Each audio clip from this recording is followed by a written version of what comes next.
Hello everyone, what is up and welcome to the channel and welcome to another Cars and Coffee Southlake video. Now as you can see, it's raining. I have zero expectations at this point in time because this rain is worse than it was the other time. I don't even know if I'm going to be able to film.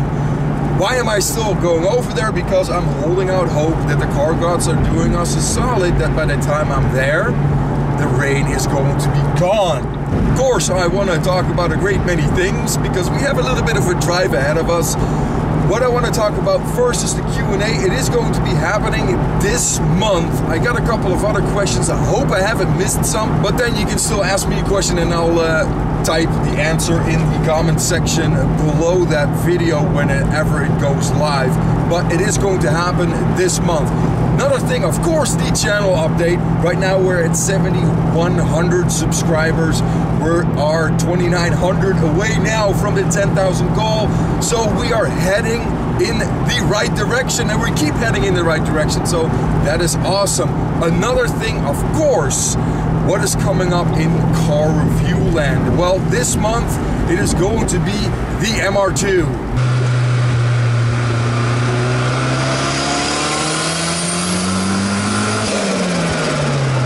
After that is going to be an MK4 Supra.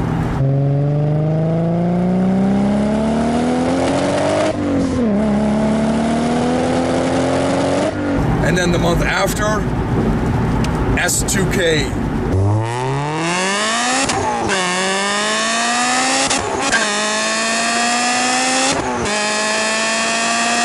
So yeah, I am kind of going JDM for all the car reviews for this upcoming month, which is okay. I mean, I'm not minding that at all. It is cool. I love Japanese cars. I'm more partial to the old American muscle and of course American V8s, but that doesn't mean that I don't love me some Japanese stuff. And that Toyota Supra, man, that MR2, man, that S2K, man. I mean, these are reviews that I've been waiting for a long time, and all these cars just all of a sudden just slotted right in there. I don't know what's next, of course. I have a couple of people that are interested in me letting them review their cars, but I don't get ahead of myself. I only tell you guys about the reviews that are actually in the pocket, that I have in the queue to be edited and then uploaded, because I don't want to make people wait for something, then it doesn't end up happening, and people go, where's this review? I thought you were going to review this car. And then me having to tell them, yeah, sorry, the review just fell through. No, everything you hear from me is going to happen, bar something really bad happening, which I'm not even going to mention, because if I mention that, then it is going to happen. It's like that self-fulfilling prophecy that no one wants. Yeah, no, we're not talking about that. Those are the 3 reviews that are coming up, and hopefully I will have more reviews after that. I really hope that I'm going to get some classic stuff too, but we'll have to wait and see. Again, fingers crossed that that is going to happen. So we will just merge over here. We are going to Denton. Man, it smells like cat food out here. Why? Is it this dump truck? Keep back 200 feet. No, because that's probably what I smell. What is that? Landscapes. Man, it's just not letting up. It's kind of a cool effect though. I should get Rain-X on my window, because then you see all the rain just flow whenever you drive a little bit faster. That's kind of slick. So a little bit of higher vantage point. Oh, there's a freaking accident over there. I'm not surprised. Because weather like this brings out the worst in people, and also if you don't have your tires in order, you're going to get hosed. Every time I drive 60 miles an hour during regular rain and my tires start to lose traction, I freaking replace them, because I don't want to have to deal with tires that don't work. Dude, that is cool. Let's see if we can catch up to that. He's actually moving too. Oh, look at that. Freaking Gen 1 Camaro over here, and I know he's going to Cars and Coffee Southlake. There's no way that you would not drive in the rain. That is so cool. Yep, and he's moving too. Because that's what I love about people, you know, they buy those cars to drive them instead of letting them wither away in a garage. This guy, he's the coolest. Maserati over here. We got a Coyote up ahead. Actually, hold up. That might be a Voodoo. If I can see clearly now, it is a GT350. Very nice. It's always cool to see fellow car enthusiasts break the mold and just go out in weather like this to a car show. Those type of car enthusiasts are, of course, the cream of the crop. Yeah, those are so sexy. One of these days, I really need to review one of those. Hey. I'm noticing a lessening of the rain. The car gods, they're working their magic.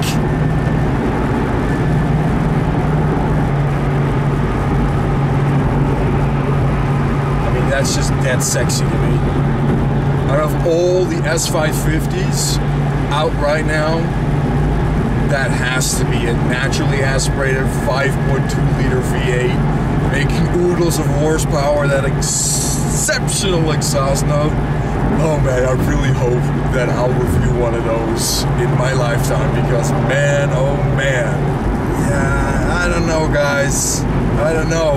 You know what the one positive thing about it is? My car wasn't squeaky clean.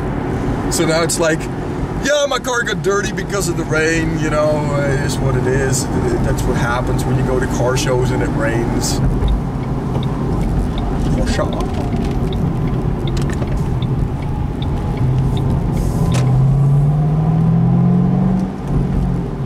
As promised, here we go. And a GT350 made it here before me, because I'm slow. And I need to go a little bit further forward, because hashtag spectator life. I'm taking this one, boys. Yes, always go in the freaking corner. I'm just looking further up ahead and I see that wind and I just go.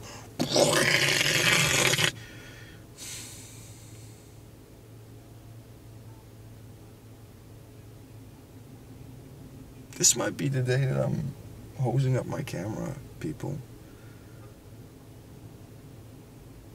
This might be the day. All for the show.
everyone, we're back in the car. As you can see at this footage, the sun started to poke out, which is a good thing, but it should have come out at the beginning of the show. But, you know, it is what it is. That's one of those things. Texas does what it wants during this period, and it could be very, very nice, but it can also be very, very crappy. And this was right in the middle, because the rain did stop. The car gods were good to us. Now, the best to show for me was that Amphicar, because, you know, a little bit of background story, that Amphicar was actually used as a getaway car in a Dutch show called Bassie and Adriaan. And it was like a crook took the crown from a museum and he ran away in that car, and the clown and the acrobat, Bassie and Adriaan, were following him. And, you know, you got to think, I'm a kid, like maybe 8 years old, maybe younger than that, I can't remember. And they were following him, and they're coming up on water. And at that point, I was like, dude, you know, the crook, they got him. And then he drove into the water. And my mind was absolutely freaking blown when that happened. I was like, what? A car that can float? That can just navigate the waterways? That's the coolest thing in the world. Never saw one in person, and finally see one in person, you know, I got goosebumps when I saw it. I was like, yes. And at the corner of my eye, I also saw a 4GT, one of the new ones, and the older one next to each other. I'm like, I'm just going to shoot those later, because this Amphicar, this is what I want. This is what I want to shoot right now. I'm drawn to that. So that's where I went. And then when I turned around, both the old and the new 4GT were gone, which saddened me. But that Amphicar made up for it 100%. And that one, I talked to the owner a little bit. It is actually float worthy, I guess is the word. It can go into the water, which is really, really cool. Anyway, I hope you guys enjoyed the footage. There's probably going to be a ton of outtakes, which will be rolling right after this. You guys take care, and I'll see you on the flip side. And I really hope my nose isn't running. No. I feel it's running, but it doesn't look like. And I just spit right over my car. Sorry. I just get that way when I get excited. But you understand, right? See ya. Bro, fellow photographer walking in the shot. Come on. Yeah, exactly, man. What up?